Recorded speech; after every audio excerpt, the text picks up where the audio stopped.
जय गौर श्री राधा रमनो विजयते। निशा भारती जी, आप मुझे देख सकते हैं बेटा?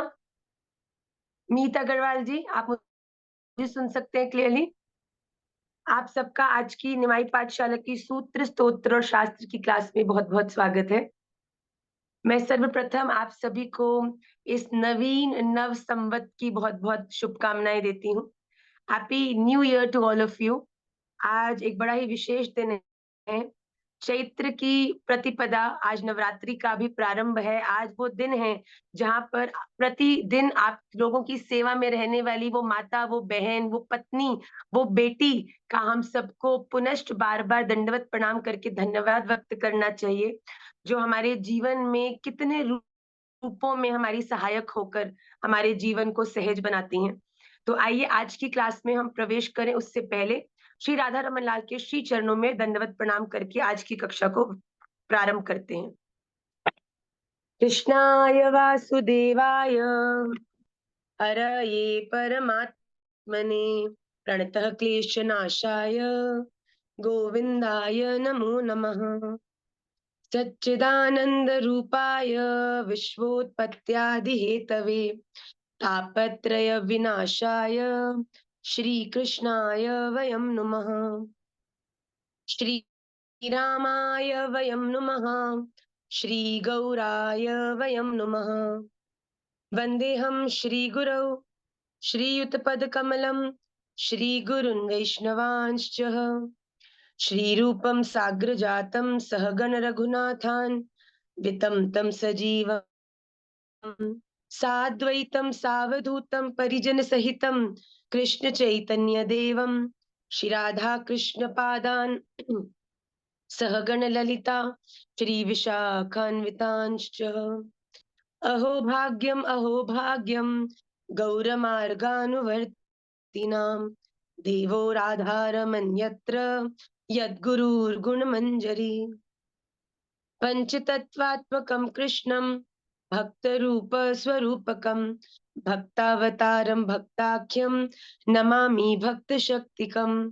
हरे कृष्ण कृष्ण कृष्ण हरे हरे, हरे राम राम राम हरे हरे। श्री राधा रमण लाल की जय। श्रीमन चैतन्य महाप्रभु की जय। श्री हरिनाम संकीर्तन की जय। श्री वृंदावन धाम की जय। श्री सद्गुरुदेव भगवान की जय। जय जय श्री राधे, जय जय श्री राधे, जय जय श्री राधे श्याम। निताई गौर हरि बोल, गौर प्रेमानंदे हरि हरि बोल। वांछा कल्पतरुभ्यश्च कृपा सिंधुभ्य एव च पतितानां पावनेभ्यो वैष्णवेभ्यो नमो नमः।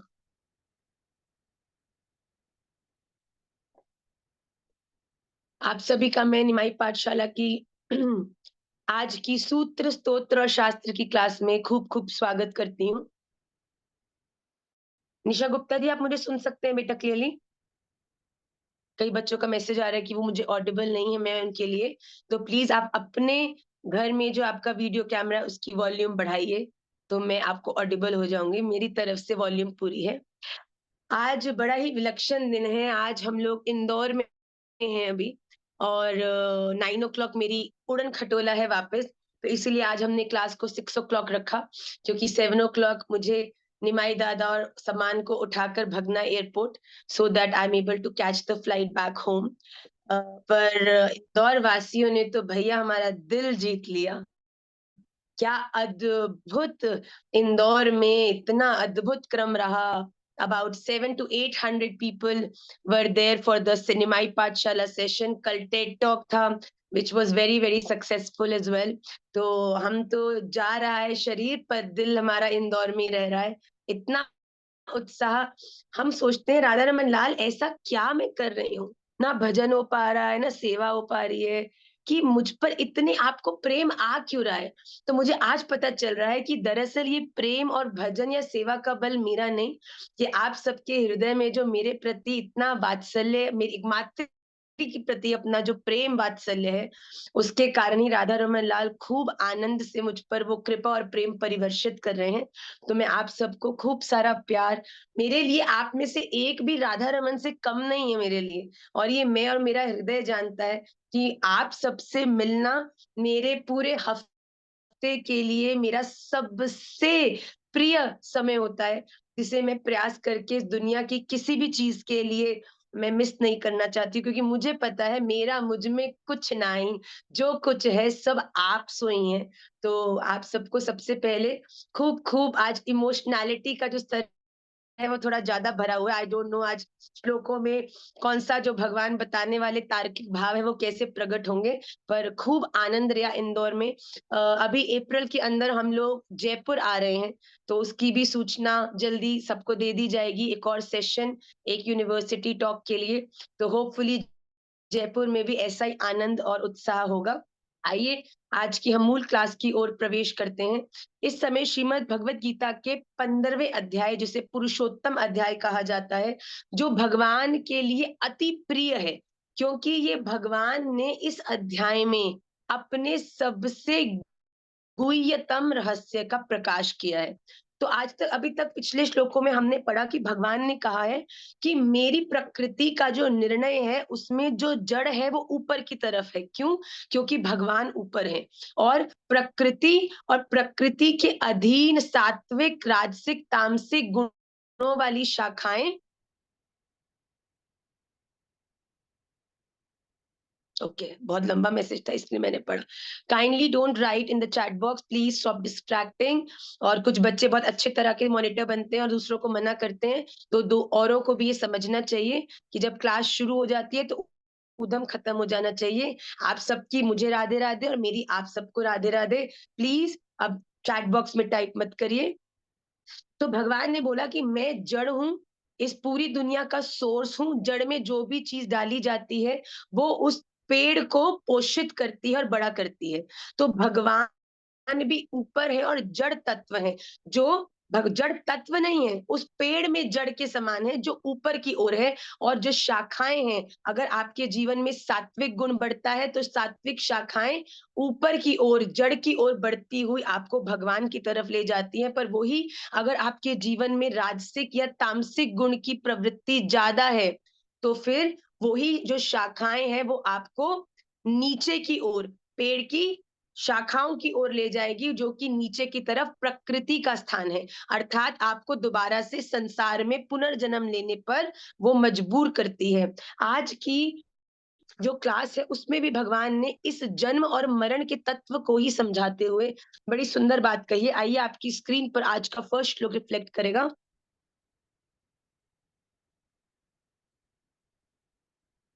सॉरी, आप सब मेरे संग-संग इसे पढ़िएगा।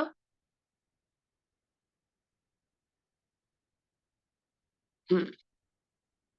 न तद्भासयते सूर्यो न शशांको न पावकः यद्गत्वा न निवर्तन्ते तद्धाम परमं मम।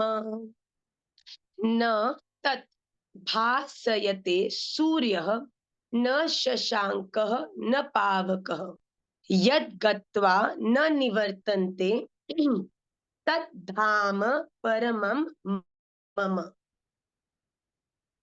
यत अर्थात जिस परम पद को गत्वा, गत्वा मतलब जाकर, प्राप्त करके, मनुष्य न निवर्तन्ते लौटकर संसार में नहीं आता, तत् उस स्वयं प्रकाश पद को न सूर्य भासते प्रकाश कर सकता है, ना चंद्रमा ही और ना ही अग्नि, क्योंकि जो उस परम स्थान को प्रकाशित करने में असमर्थ है, भगवान कहते हैं वो ही मेरा परम धाम है।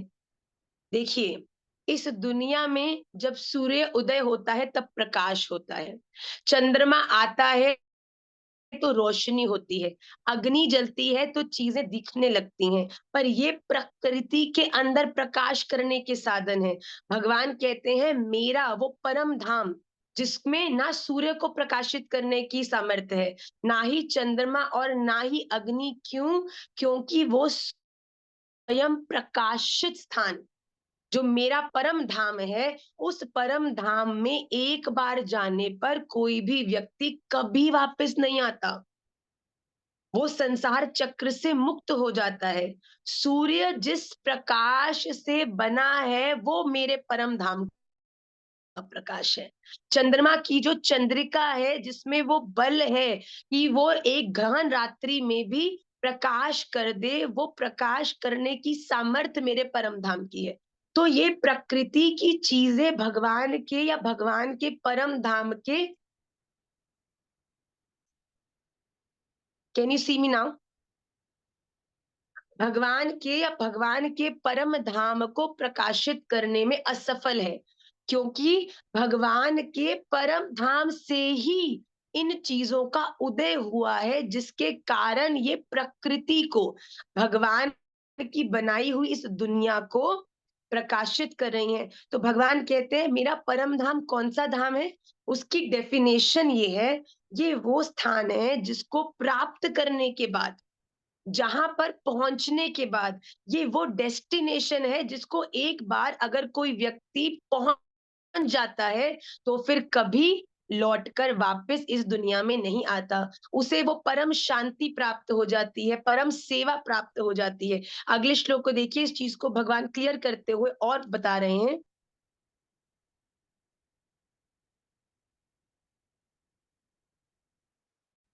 ममैवांशो जीवलोके जीवभूतः सनातनः मनः षष्ठानि इन्द्रियाणि प्रकृतिस्थानि कर्षति। मम एव अंशः जीवलोके जीवभूतः सनातनः मनः षष्ठानि इन्द्रियाणि प्रकृतिस्थानि कर्षति। जीवलोक के मतलब जीव, जीव को प्रदान किया हुआ ये शरीर इस देह में, सनातन, ये सनातन जीव भूत, जीवात्मा मम एव, मेरा ही अंश है, और वही प्रकृति स्थानी, इन प्रकृति में स्थित मन षष्ठानी, मन और जो पांचों इंद्रियां हैं, इनको आकर्षित करती है। बड़े ध्यान से ये बात सुनना, आज की क्लास की मेन चीज जो है वो इस श्लोक से बताई जाने वाली है। अब सोचो, मानस अपने घर से एक ट्रिप पे निकला, ठीक है? अब एक ट्रिप में उसने स्टार्ट किया, पर उस ट्रिप में मल्टीपल डेस्टिनेशन है। मतलब कि वृंदावन से मानस गया चंडीगढ़, चंडीगढ़ से गया श्रीनगर, श्रीनगर से गया केरला, केरला से गया गुजरात, गुजरात से गया फिर एक और जगह, और फिर वहां से वापस उसको आना है वृंदावन।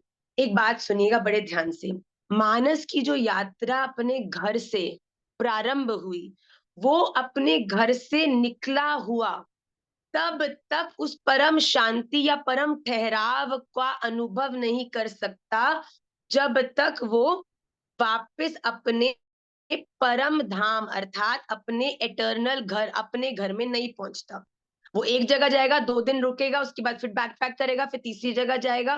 पर एक बात ध्यान रखो, अब मानस ने गया ये वृंदावन से चंडीगढ़, चंडीगढ़ में किसी दुकान पर गया तो इसको आ गई कोई चीज बड़ी पसंद। अब क्या करेगा? जो चीज पसंद आ गई उसको खरीद लिया। अब खरीदने के बाद जो मानस वृंदावन से चला था, उसने चंडीगढ़ पहुंच के एक नई चीज खरीदी और उस चीज को अपने से जोड़ लिया, अपने बैग में डाल लिया। अब क्या हुआ? वो चीज मानस के साथ साथ तीसरी जगह पर गई, जो कि है गुजरात। अब जब मानस गुजरात गया, तो गुजरात जाकर मानस ने और कुछ चीजें खरीदी, और फिर जब वो अपनी उसके अगली डेस्टिनेशन पर गया, तो चंडीगढ़ में खरीदी हुई चीज, उसके बाद गुजरात में खरीदी हुई चीज, और उसके बाद जो अन्य जगहों पर भी खरीदी हुई चीजें, उनको अपने संग लेता हुआ वो आगे आगे बढ़ता गया। पर वो अभी भी परम शांति का अनुभव नहीं करेगा, क्योंकि उसको पता है कि कुछ कुछ समय के बाद बैक पैक करना है और आगे जाना है। अब तत्व की बात सुनिए, हाँ, भगवान क्या कह रहे हैं? इस संसार में हर एक जीव मेरा ही अंश है। हर एक व्यक्ति के भीतर एक आत्मा है, और आत्मा ही मुझ पर ब्रह्म परमात्मा का एक अंश है। तो अगर हम भगवान का अंश हैं, इसका मतलब है कि हम भी उस यात्री की तरह हैं जो अपने घर से चले हैं। हमारा घर क्या है? परब्रह्म परमात्मा का परम धाम है। ठीक है? हमने अपनी यात्रा को शुरू किया। अब हम इस दुनिया में यात्रा में फर्स्ट डेस्टिनेशन में आए और इस डेस्टिनेशन में अपने भीतर उस भगवान के अंश को रखते हुए हमने जब इस प्रकृति के अधीन होकर, बताओ, अब प्यास लगी है तो ग्लास लेके पानी को डाल के पीना तो पड़ेगा ना। भूख लगी है तो शाक को अमनिया करके कढ़ाई में डालकर उसको सिद्ध कर कर ही तो ग्रहण करोगे ना। तो प्रकृति के अधीन मतलब प्रकृति की हेल्प लेकर ही एक व्यक्ति जीवित रह सकता है। तो हम भी जब इस शरीर में आए तो हमने इस प्रकृति के अधीन होकर हेल्प लेकर अपने मन और पांचों इंद्रियों के माध्यम से, आंखों के माध्यम से, कानों के माध्यम से, त्वचा के माध्यम से, जिह्वा के माध्यम से और नाक के माध्यम से, इन 6 चीजों के माध्यम से हमने इस प्रकृति का आस्वादन किया। अब आस्वादन करते करते हमने इस प्रकृति में कुछ कर्म बनाए, कुछ अच्छे कर्म बनाए, कुछ बुरे कर्म बनाए। और जो तुमने बनाया, जो तुमने खरीदा भैया, उसको वापस कोई मानस क्या चंडीगढ़ में खरीदी हुई चीज को चंडीगढ़ छोड़ सकता था क्या? नहीं। खरीदी है तो लेके जाना पड़ेगा। इसी प्रकार एक व्यक्ति जब शरीर के अधीन होकर प्रकृति, इस शरीर में आने के बाद प्रकृति के अधीन होकर अपनी इंद्रियों और मन के साथ मिलकर जो कर्म करता है, उन कर्मों के अनुसार ही उसकी आगे की यात्रा तय होती है। भगवान क्या कह रहे हैं इस श्लोक में कि व्यक्ति प्रारंभिक रूप से मुझसे ही अपना प्रारंभ करता है, क्योंकि मेरे अंश से ही उसका उत्स है। पर जब वो मेरे अंश के रूप में शरीर ग्रहण कर लेता है और शरीर के माध्यम से इस दुनिया में कर्म करता है, तो उसके द्वारा किए हुए कर्म उसके साथ जाते हैं। अगला श्लोक देखिए। इस चीज को और क्लियर करने के लिए बहुत जरूरी ये श्लोक है। बड़े ध्यान से इसको मेरे संग संग चलिएगा। हम्म। शरीरं यदवाप्नोति यच्चाप्युत्क्रामतीश्वरः गृहीत्वैतानि संयाति वायुर्गन्धानि वाशयात्। शरीरं यत् अवाप्नोति यत् च अपि उत्क्रामन्ति ईश्वरः गृहीत्वा एतानि संयाति वायुः गन्धान् इव आशयात्। इसका शब्दार्थ देखिए। वायु अर्थात हवा।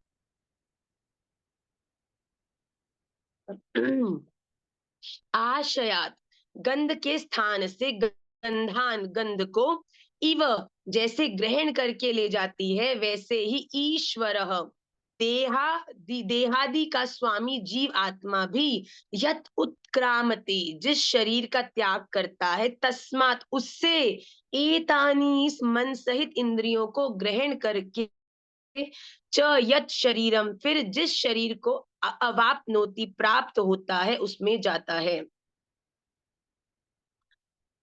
अब देखिए, आपको श्लोक दिख रहा था ना सबको, है ना? ओके। अब मैं भी दिख रही हूँ ना? There's some setting change in the phone जिसमें मुझे बार बार वीडियो ऑन करना पड़ रहा है। ओके। तो देखिए इसमें भगवान ने क्या बोला कि जैसे मानस ने जो जो चीजें खरीदी, वो चीजें आगे वाली यात्राओं में उसके संग संग गई। उसी प्रकार एक व्यक्ति की यात्रा कितनी लंबी या कितनी छोटी है, वो उस पे निर्भर करता है कि उसने अपने जीवन में किस प्रकार के कर्म करे, क्योंकि कर्म कभी नष्ट नहीं होते हैं। आपने इस जीवन में जो कर्म किए, आपने आज जो काम किया, कर्म किया, सेवा करी कि किसी को धोखा दिया, ये सब चीजें आपके मरने के बाद भी आपके संग जाती हैं।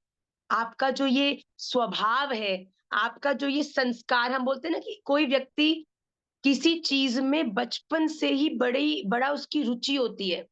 जैसे हमारे निमाई दादा हैं, वो जब भी वाद्य देखते हैं, तबला देखता है, मृदंग देखता है, तो वो उसके भीतर एक विलक्षण आकर्षण है। तो हम सब हमेशा ये बोलते हैं कि निश्चित रूप से पूर्व जन्म में भी ये कोई कीर्तनिया ही थे, जो फिर से जिन्होंने जन्म लिया है, और कीर्तन के प्रति या मृदंग वाद्यों के प्रति इसकी सहज आकर्षण है। ये इसका कोई पूर्व संस्कार है। ये पूर्व संस्कार कहाँ से बनता है? आप अपने जीवन में जब अपना शरीर का त्याग करते हो, उस समय आपके जीवन में कितना सात्विकता है, कितनी राजसिकता है या तामसिकता है, उस पर निर्भर करता है कि आपका अगला जीवन क्या होगा, कैसा होगा, और उस जीवन में आपके मूल स्वभाव में किस गुण का प्रकाश होगा। ये कोई आप हमेशा ज़ीरो से नहीं स्टार्ट करोगे, प्लीज़ ये बात को बड़ा ध्यान रखो। भक्ति का एक ऐसा मार्ग है कि आप हमेशा जहाँ पे छोड़ोगे, वहीं से ही प्रारंभ करोगे। अगर कोई व्यक्ति को ऐसा लगता है कि मेरे घर में तो दूर-दूर तक भी कोई भक्त नहीं है, तो मेरा क्यों भजन के प्रति, राधा रमण के प्रति, कृष्ण के प्रति, वृंदावन के प्रति इतना आकर्षण है? क्योंकि आप पूर्व जन्म में कोई भक्त थे, भक्ति का आपका संस्कार था, जिस कारण से इस जन्म में भी जब आपने जन्म लिया है, इस योनि में भी, इस शरीर में भी आपके मन में सहज भजन, राधा रमन, कृष्ण वृंदावन के प्रति आकर्षण है। तो भगवान यहाँ क्या कह रहे हैं अर्जुन से कि जैसे एक जगह हो, कोई व्यक्ति परफ्यूम लगा के आए और जब वो आके एक कमरे में बैठ जाए, अब वो कोई जाके दो हर एक के शरीर से अपने आप को लगा-लगा के थोड़ी कहता है कि मुझे सूंघो मुझ में कितनी खुशबू है या कितनी दुर्गंध है। भैया एक व्यक्ति जब अच्छी सुगंध धारण कर कर एक कमरे में आता है, तो सहज उस व्यक्ति के शरीर में लगे हुए इत्र की जो गंध है, हवा के माध्यम से वो हवा उस गंध को पूरे कमरे में व्याप्त कर देती है कि नहीं कर देती? कोई परफ्यूम लगा के दूर बैठा बंदा कहते भैया क्या खुशबू आ रही है, कौन सा परफ्यूम लगाया भाई? होता है कि नहीं होता? तो भगवान कहते हैं वैसे ही जैसे हवा गंध को एक स्थान से दूसरे स्थान तक ले जाती है, वैसे ही यहाँ देखो, ऐसे ही शरीर आदि का स्वामी बना हुआ जीवात्मा भी जिस शरीर को छोड़ता है, वहां से मन और अपनी पांचों इंद्रियों सहित उसको ग्रहण करके फिर जिस शरीर को प्राप्त होता है उसमें चला जाता है। मतलब आपकी इंद्रियों की रुचि और आपके मन की रुचि आपके साथ आपकी चेतना में जाती है दूसरे शरीर में। आप इस दुनिया के चैप्टर को यहाँ क्लोज नहीं कर सकते भैया। इस दुनिया में, इस जीवन में जो कर्म करोगे, आपके अगले जीवन में संस्कार के रूप में जो व्यक्ति इस जीवन में भजन करेगा, तो अगले जीवन में भजन में वो और वृद्धि को ही प्राप्त करेगा। कोई व्यक्ति अगर अपने इस जीवन में उल्टे काम करेगा, तो अगले जीवन में भी उसकी उल्टी चीज़ों के प्रति रुचि बनेगी। For example okay Avin Avin क्या था अवनीश शायद अवनीश जी आई एक्सप्लेन इट अगेन।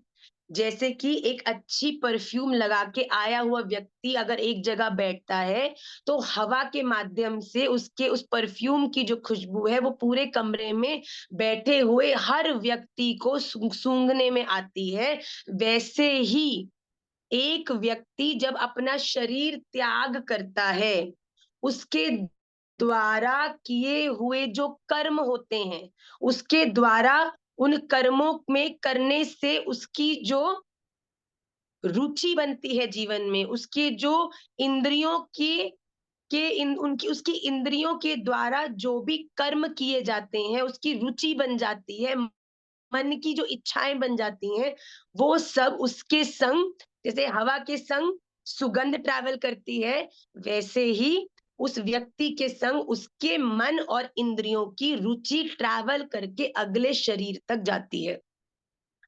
तो अगर आप आज अच्छा करोगे, तो आगे भी आपके संग अच्छा ही होगा। What is destiny? Destiny is what you are doing today is your destiny tomorrow. इसमें कोई भगवान का हेर-फेर नहीं है। कि एक पे ज्यादा कृपा, दूसरे पे कम कृपा। भैया एक अच्छे काम ज्यादा कर रहा है और शायद अगर अभी नहीं कर रहा तो उसने पहले किए हुए हैं, जिस कारण से इस जीवन को और इस सफलता को वो प्राप्त कर पा रहा है।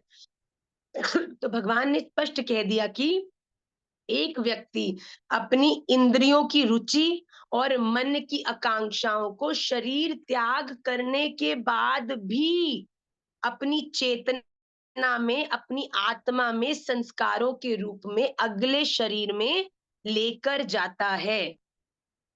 Are we all clear on this, Harleen?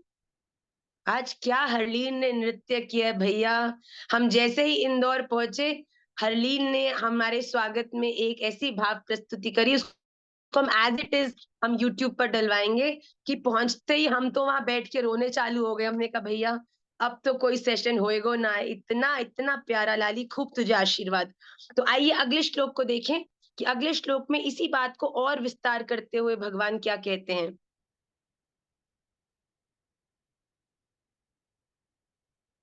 हम्म।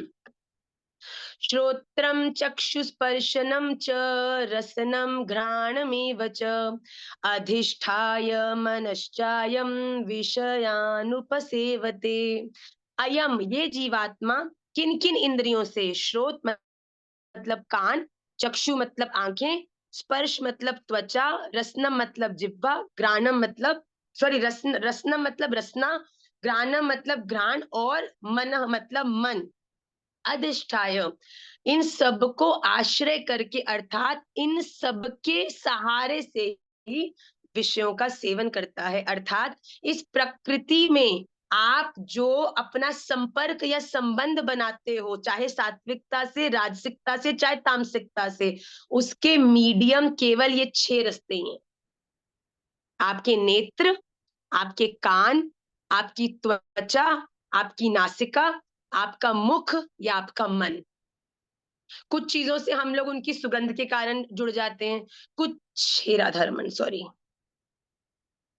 कुछ चीजों से हम उनकी उनकी सुंदरता के कारण जुड़ जाते हैं, कुछ चीजों से हम अच्छे वचनों के कारण जुड़ जाते हैं, कुछ चीजों से हम लोग अच्छे स्वाद के कारण जुड़ जाते हैं। तो भगवान कहते हैं इस प्रकृति के अधीन होकर हम इन 6 क्वालिटीज, इन 6 इंद्रियों के माध्यम से ही इस प्रकृति में कर्मों को करने में सफल होते हैं। या तो मुख से करते हैं, या त्वचा से करते हैं, या नेत्रों से करते हैं, या कानों से करते हैं। तो भगवान कहते हैं कि इन 5 इंद्रियों और छठे मन के साथ ही इस दुनिया में एक व्यक्ति विषयों का सेवन करता है, अर्थात कर्मों को करने में सफल होता है। श्रीमद् भगवत गीता के आज की क्लास के लास्ट श्लोक को हम बड़े ध्यान से देखेंगे।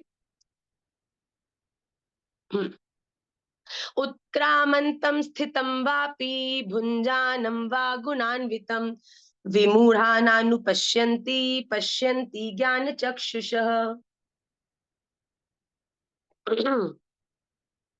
उत्क्रामंतम शरीर को छोड़कर जाते हुए, अथवा स्थितम शरीर में स्थित हुए, वा अथवा विषयों को भोगते हुए, इस प्रकार गुणान्वितम तीनों गुणों से युक्त हुए को भी अज्ञानी जन नहीं जानते। ज्ञान चक्षु ज्ञान रूप नेत्रों वाले ही तत्व से जानते हैं। इस दुनिया में जितने भी लोग हैं ना जो कहते हैं भाई don't waste your time in going to temple and doing bhakti, ये केवल वेस्टेड ऑफ टाइम है, जिंदगी एक बार मिली है भैया।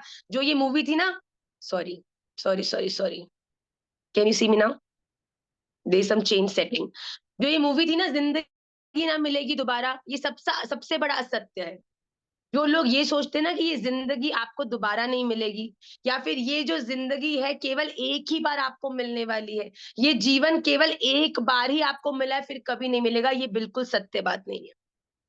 भगवान कह रहे हैं वो व्यक्ति जो इस बात से पूरी तरह से परिचित है कि इसके बाद मेरे कर्मों के अनुसार, मेरे इस जीवन में किए हुए कामों के प्रभाव से, मेरे जो जिन चीजों के प्रति मैं अपनी रुचि बना रही हूं उनके प्रभाव और संस्कार से मेरा अगला जीवन तय होने वाला है।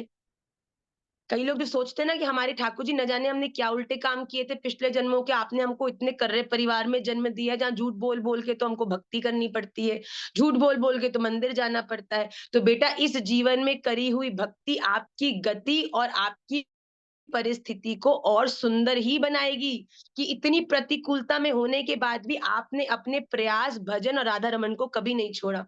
तो यहाँ भगवान कहते हैं वो व्यक्ति इस दुनिया में सबसे बड़े मूर्ख हैं, अज्ञानी है, मूढ़, बुद्धू, बेवकूफ, जो ये सोचते हैं कि ज़िंदगी ना मिलेगी दोबारा भैया, कि ज़िंदगी में जो करना है कर लो, इसके बाद तो कभी तुम्हें इस ज़िंदगी का प्रभाव कहीं आगे तुमको मिलना भी नहीं है, पढ़ना भी नहीं है। भैया ये ज़िंदगी के अनुसार ही मिलेगी एक और ज़िंदगी दोबारा, और वो ज़िंदगी जो दोबारा मिलेगी उसके भी पूरी तरह से उसकी ज़िम्मेदारी लेने वाले आप ही होगे। आज आप जो करोगे, जिस चीज़ों के प्रति अपनी रुचि को बनाओगे, वो ही रुचि, संस्कार, गुण, क्वालिटीज़ आपके संग, आपकी आत्मा के साथ दूसरे शरीर में जाकर आपके उस संस्कार को प्रकाशित करने वाली है। इसीलिए ये सोच कर कि एक ही तो ज़िंदगी मिली है, उसमें भी मंदिर जाएँगे तो ज़िंदगी व्यर्थ हो जाएगी। भैया एक ज़िंदगी नहीं मिली है, इन ज़िंदगियों के प्रभाव से ही आगे-आगे ज़िंदगियाँ मिल रही हैं, और तब तक ये ज़िंदगी खत्म नहीं होगी, जब तक मानस अपने वापस परम घर तक नहीं पहुँचेगा।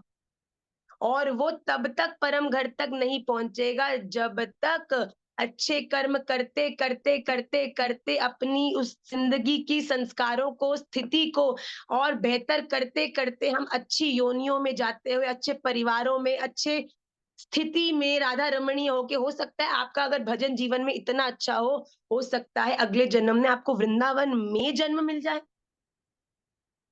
और हो सकता है वृंदावन में रहकर अगर आप ने अपने भजन को और दृढ़ नहीं किया, तो उससे अगले जन्म में अमेरिका में जन्म मिल जाए। भैया ये यात्रा तो तब तक चलती जाएगी जब तक अपने अच्छे संस्कारों को पहचान कर हम उन्हें पल्लवित नहीं करेंगे, पोषित नहीं करेंगे। तो जब तक मानस घर नहीं पहुँचेगा, हमेशा डिस्कम्फर्ट में ही रहेगा। हमेशा एक जगह गया, सूटकेस खोला, वितरण किया, अपना काम-कुम किया, फिर वो उसको पूरा परिश्रम करके वापस किया, फिर दूसरी जगह गया। मनुष्य को एक देह मिला, उसको अपॉर्च्युनिटी मिली, उसने उल्टे-पुल्टे काम किए, फिर जब शरीर त्याग हुआ, तो फिर से एक नया जन्म लेना पड़ा, फिर एक नया जन्म लेना पड़ा, फिर एक नया जन्म लेना पड़ा। पर ये जन्मों की जो स्थिति है, उसे आप बिगाड़ या सुधार सकते हैं। अगर आप अच्छे कर्म करोगे, तो आपका जो स्थिति है वो अच्छी बढ़ती जाएगी, आपका संस्कार अच्छा होता जाएगा, आपकी भगवान में रुचि बढ़ती जाएगी, और जैसे-जैसे रुचि बढ़ेगी, आपके कर्म भगवान के लिए होने लग जाएँगे, आपके जीवन में सेवा होने लग जाएगी, तो धीरे-धीरे आप अपनी बैक टू होम की यात्रा पर चलने लग जाएँगे, और फिर धीरे-धीरे, धीरे-धीरे एक समय ऐसा भी आएगा जब सब कुछ राधा रमन लाल के लिए ही होगा जीवन में, और वो आपका आखिरी जीवन होगा। उसके बाद भगवान कहते हैं जब तुम पूर्णतः मेरे हो गए, इस प्रकृति के अधीन होकर भी तुमने मेरे लिए ही प्रयास किया, तो अंत तो गत्वा तुम्हें प्राप्ति भी मेरी ही हो जाएगी। और फिर एक बार जब हम घर पहुँच गए भैया, तब तो सब कुछ फेंक-फाक के आनंद से अपने बेड पर लेटकर हम बिल्कुल चैन की साँस लेते हैं। वो कौन-सा होता है? वो चिड़िया, भूल के चिड़िया घर को आई, अपनी माँ को हाल सुनाया, देख लिया माँ ये जग सारा, अपना घर है सबसे प्यारा। हे राधा रमन लाल, मेरा घर तो आपके चरणारविंद ही हैं। मैं इस दुनिया में बहुत जगह भटक-भटक रही हूँ और भटक चुकी हूँ, पर अब और नहीं भटकना चाहती। अब देख लिया राधा रमण ये जग सारा, मेरा राधा रमण है सबसे प्यारा। And that is the eternal reality and the truth of life. जो लोग इसको पहचान जाते हैं, जो लोग इसको समझ जाते हैं, भगवान कहते हैं वो बड़े ही ज्ञानी हैं, और जो नहीं समझते वो सबसे बड़े अज्ञानी हैं। उनके जीवन का कोई सार नहीं होगा, बार-बार वो जन्म लेते जाएँगे अलग-अलग योनियों में, अलग-अलग स्थानों में, पर कभी अपने परम घर नहीं पहुँच पाएंगे, बार बार बटोरना पड़ेगा, फिर खोलना पड़ेगा, फिर बटोरना पड़ेगा, श्रमित होते जाओगे पर शांति नहीं मिलेगी। तो हम सब श्रीमद् भगवत गीता के इन 5 श्लोकों का अभ्यास करें। जैसा कि मैंने सीरियसली कैमरा तो ऑन है भाई, बुद्धू मत बनाओ भैया।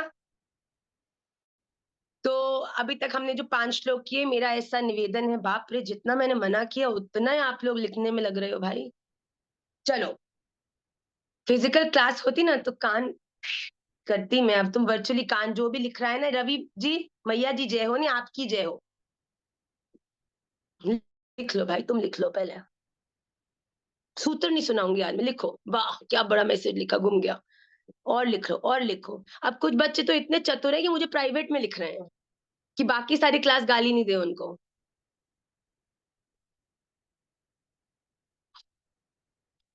भाई हे राधा रमन, चलो मुझे लगता है मुझे क्या हो गया भाई, क्या हो गया, क्या हो गया? गीत गीत अग्रवाल जी, मतलब कान खींचने के लिए भी मैसेज कर रहे हैं आप लोग। चलिए आज के सूत्र में हम प्रवेश करते हैं। आज का सूत्र बड़ा ही सुंदर है। एक बार क्या हुआ कि एक पिता जो कि चोर था, उसने अपने बेटे को भी अपने इस परिवार के गुण से परिचित कराया और उसको भी चोर बना दिया। उसने बोला अब तुम, मुझे लगता है चोरी में बिल्कुल पारंगत हो गए हो, तुम्हें चोरी करने की पूरी कला आ गई है, तो आज मैं तुम्हें चोरी के 2 रूल्स बताता हूँ। पहला रूल है कि जब भी तुम चोरी करने जाओ, कभी भी किसी आश्रम या मंदिर में चोरी करने नहीं जाना। कभी भी किसी आश्रम में चोरी मत करना। और दूसरी चीज क्या बोली कि कोई भी तुम्हें जीवन में कभी भी चोरी करते पकड़ ले, तो कभी मानना मत कि तुमने चोरी करी। शुरू से उसको ये पाठ पढ़ाया कि ये 2 चीजें हमेशा याद रखना, किसी आश्रम मंदिर में चोरी करने मत जाना, और दूसरा हमेशा ये याद रखना कि कोई पूछे चोरी करी है तो तुरंत मना कर देना। अब क्या हुआ, ये चोर बच्चा बड़ा हुआ। अब इसने एक बार चोरी करी, और चोरी कर ही रहा था कि घर के लोग जग गए। अब घर के लोगों ने उसको पकड़ने के लिए दौड़े, तो वो आगे तेजी से दौड़ा और दौड़ते उसको पता नहीं चला कि एक आश्रम में जाके वो छुप गया। अब जैसे ही आश्रम में वो छुपा हुआ था, लोग ढूंढ रहे हैं, जी हाँ कोई चोर आया, हमारे घर में चोरी था, ये साथ वाले घर में चोरी करके भागे, हमने देखा कि आपके आश्रम में घुसा है, क्या ये आया है? तो सबने बोला नहीं, आश्रम में तो कोई नहीं आया, तो सत्संग चल रहा है। तो जैसे ही उस चोर ने सुना सत्संग चल रहा है और ये आश्रम में जहां मैं आके छुपा हूं, तुरंत उसने उंगलियां डाली कान में। पिताजी ने कहा है रूल नंबर 1 ऑफ चोरी, आश्रम में नहीं जाना, और आश्रम में चला गया तो कुछ सुनना नहीं वहां पे। कान में उंगली डाली, पर वहां पे एक महात्मा जी संत जी बैठे थे, और उसने उंगली इतनी जोर से कान में डाली, फिर भी उसकी कान में एक लाइन सुन गई। और वो क्या थी? महात्मा जी सभी लोगों को बता रहे थे कि तुम जानते हो कि भगवान और देवी देवताओं की कभी परछाई नहीं होती। तो उस व्यक्ति ने सुना और करे, अरे भाई, मतलब मैं तो बिल्कुल पागल हो जाऊंगा, ऐसे कान में उंगली दबा के वो उस घर से निकल गया। अब बहुत समय बीत गया। एक बार उस व्यक्ति ने एक राजा के यहाँ चोरी की, और जैसी राजा के यहाँ चोरी की तो वो चोर वहां पे पकड़ा गया। अब जब उसने पकड़ा गया तो राजा के प्रजा का ये रूल था कि जब भी किसी को पकड़ा जाता था, तो जब तक वो अपनी बात को कबूलता नहीं था कि हाँ मुझसे चोरी हो गई, उसको दंड नहीं दिया जाता था। तो उस चोर को पकड़ा और कहा कि तूने चोरी करी है ना, सच बता। उसने कहा जी रूल नंबर 2 अप्लाइज हियर। मनी मन सोचा, पिताजी ने कहा पकड़े भी गए तो मानना नहीं कि तुमने चोरी की। मैंने नहीं चोरी की। सब कह रहे हैं अरे तू झूठ बोलता है, तूने चोरी। राजा कहता है कुछ भी करो, इससे मनवाओ कि इसने चोरी करी है। तो अब क्या हुआ कि एक जो उनकी सभा का मंत्री था, मंत्री ने बोला पता करो कि ये चोर कौन सी देवी देवता को मानता है। तो पता किया तो पता चला कि चोर भी देवी जी का उपासक था, देवी जी को रोज दीप जलाता था, प्रार्थना करता था। अब जैसे ही पता चला तो उस मंत्री ने कहा हम लोग एक पूरी सीन क्रिएट करेंगे। रात में जब ये चोर सो रहा होगा, इसके जेल के अंदर हम एक सामान्य लड़की को देवी जी बनाकर, उसके पीछे 4 हाथ लगाकर, शेर पर उसे बिठाकर, नकली शेर पर उसको बिठाकर, हम इसको इस व्यक्ति के कक्ष में एंटर कराएंगे, और जैसे ही एंटर करेगा तो ये घबरा जाएगा, और देवी जी जब पूछेंगी तो ये सच बताएगा, और ये मान लेगा तो तुरंत हम इसको पकड़ लेंगे। राजा ने कहा, क्या बात है मेरे मंत्री, तू तो तभी तो असली मंत्री है मेरा, वाह वाह वाह, यही किया जाए। अब रात्रि में वो चोर जी सो रहे थे। अब सोते सोते क्या हुआ, एकदम से बिजली कड़की, डिंग डिंग डिंग डिंग डिंग, अंधेरा हो गया, light on off on off on off हो रही है। इतने में ही पीछे से आवाज आती है, आई गिरि नंदिनी नंदित मेदिनी विष्णु विनोदिनी नंदनुते गिरिवर विंद शिरोदिनी मादिनी विष्णु विलासिनी विष्णुनुते। ऐसे पूरा माहौल सेट हो गया, मतलब इतने में वो चोर ने देखा ये क्या हो रहा है, क्या हो रहा है। और जैसे ही उसने उठ के देखा, उसके हैरानी की सीमा नहीं थी कि शेर पर बैठकर, त्रिशूल हाथ में लेकर, शंख हाथ में पकड़कर देवी जी जेल के अंदर प्रवेश कर रही हैं। उसने जैसे ही देखा, ओए दंडवत किया लेटकर, ओ देवी जी आ गई, प्रणाम किया साष्टांग। और जैसे ही देवी जी को देखा, तो देवी जी को देखते ही देवी जी ने कहा, सुन, तू मेरा शिष्य है, इसीलिए पूछ रही हूँ, सच बता, तूने चोरी करी ना मेरे बालक। अब जैसे ही ये प्रश्न देवी जी ने पूछा, तुरंत, क्योंकि देवी जी आई थी, सिंह था देवी जी के एक हाथ में, वो भी था अग्नि से जलता हुआ एक मिसाल। तो मिसाल था, अग्नि से प्रकाश हो रहा था। तो उस व्यक्ति ने देखा कि उस अग्नि के प्रकाश में जो शेर था और देवी, उन दोनों की परछाई सामने वाली दीवार पर बन रही थी। अब उसको याद आई वो बात सत्संग की।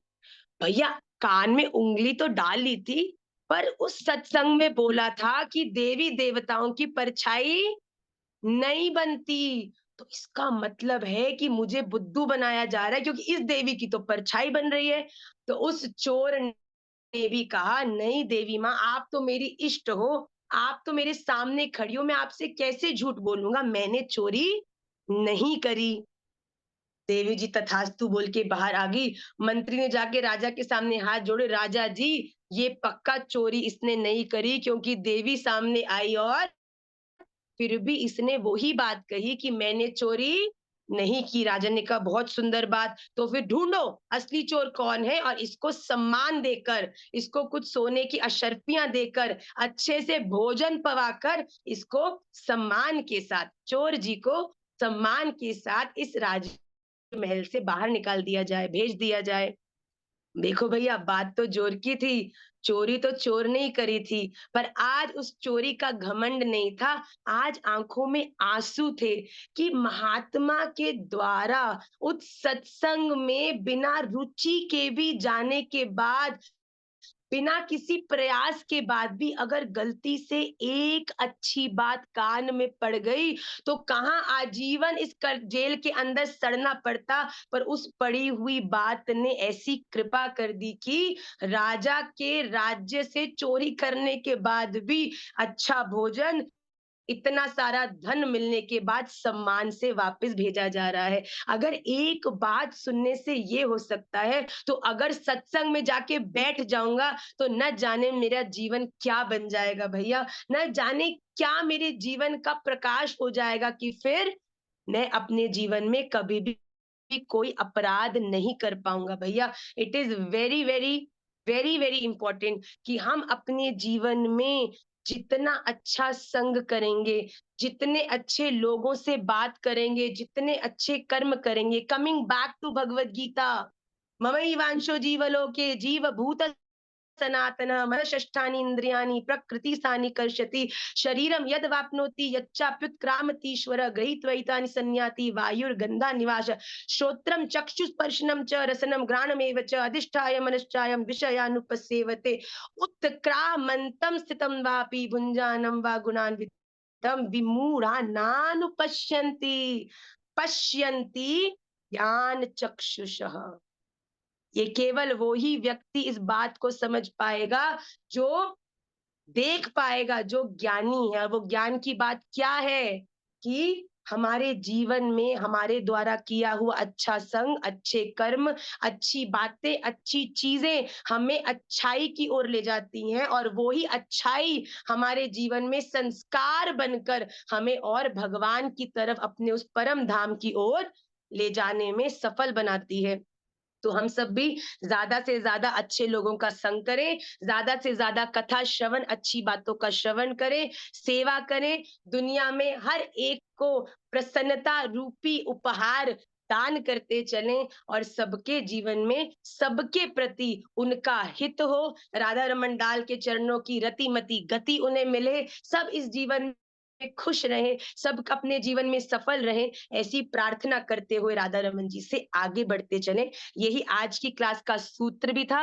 सत्संग और कथा में सुनी हुई बातें आपके जीवन में आपको सदा समाधान की ओर ही ले जाएँगी, आपके जीवन को उज्जवल ही बनाएँगी। इसीलिए वेरी, वेरी इम्पोर्टेंट, ज़्यादा से ज़्यादा सत्संग करो और ज़्यादा से ज़्यादा राधा रमन लाल का स्मरण करो। On this note, I will end today's class. I'm really sorry, I'm ending it 5-7 minutes earlier because जैसा कि मैंने बताया कि I have to catch a flight back to Gurugram and then Vrindavan Dham and I will see you all next Sunday. हम लोग विष्णु सहस्त्रनाम केवल इसीलिए नहीं कर रहे हैं क्योंकि इस समय श्लोक मैराथन चल रहा है और बहुत सारे बच्चे श्लोक मैराथन के लिए बड़ी दृढ़ता से प्रयास कर रहे हैं और साची बोलूं हम भी बड़ी दृढ़ता से आपको कैसी कैसी स्थितियों से श्लोक रिकॉर्ड करके भेज रहे हैं, ये तो मेरे राधा रमन लाल ही जानते हैं। पर आपका भी प्रयास चलता रहे और हम भी आप तक उस प्रयास को पहुंचाने के प्रयास से कभी चूके नहीं और आप सब भी श्लोक याद करते जाइए, हम भी आप तक श्लोकों को पहुंचाते जाएंगे और फिर विष्णु सहस्त्र नाम जो है हम पुनश्च हम लोग उसको कंटिन्यू करेंगे फ्रॉम 16 अप्रैल ऑनवर्ड्स जो क्लास होगी। जब तक हम लोग श्लोक मैराथन कर रहे हैं तब तक हम लोग विष्णु सहस्त्रनाम के श्लोकों को आपको नहीं प्रदान कर रहे हैं।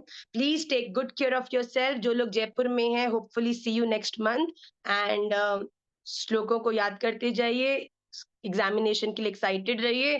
काशी में आप सबको मिलने के लिए मेरी उत्साह की कोई सीमा नहीं है। I am very very thoroughly excited to meet each one of you and spend those 3-4 days thoroughly excitingly closely with all of you so that हम लोग कुछ ऐसी मेमोरीज कर इकट्ठी कर पाए जिससे कि अगला 1 वर्ष एक दूसरे के प्रेम में भजन और बढ़ जाए, राधा रमन जी से प्रीति कुछ और बढ़ जाए, राधा रमन जी कुछ और अपने जैसे लगने लग जाए, राधा रमन जी की लीलाओं का आनंद हमारे जीवन में और प्रबल हो जाए। तो आप सब इस प्रकार ही अपने उत्साह को बिल्कुल जमाए रखिएगा and I will see you all next Sunday. The time will be confirmed on Sunday next week. तब तक के लिए take care of yourself and always keep praying to Shri Radha Raman Lal. वांछा कल्पतरुभ्यश्च कृपा सिंधुभ्य एव च पतिता नाम पावनेभ्यो वैष्णवेभ्यो नमो नमः। श्री राधा रमन लाल की जय।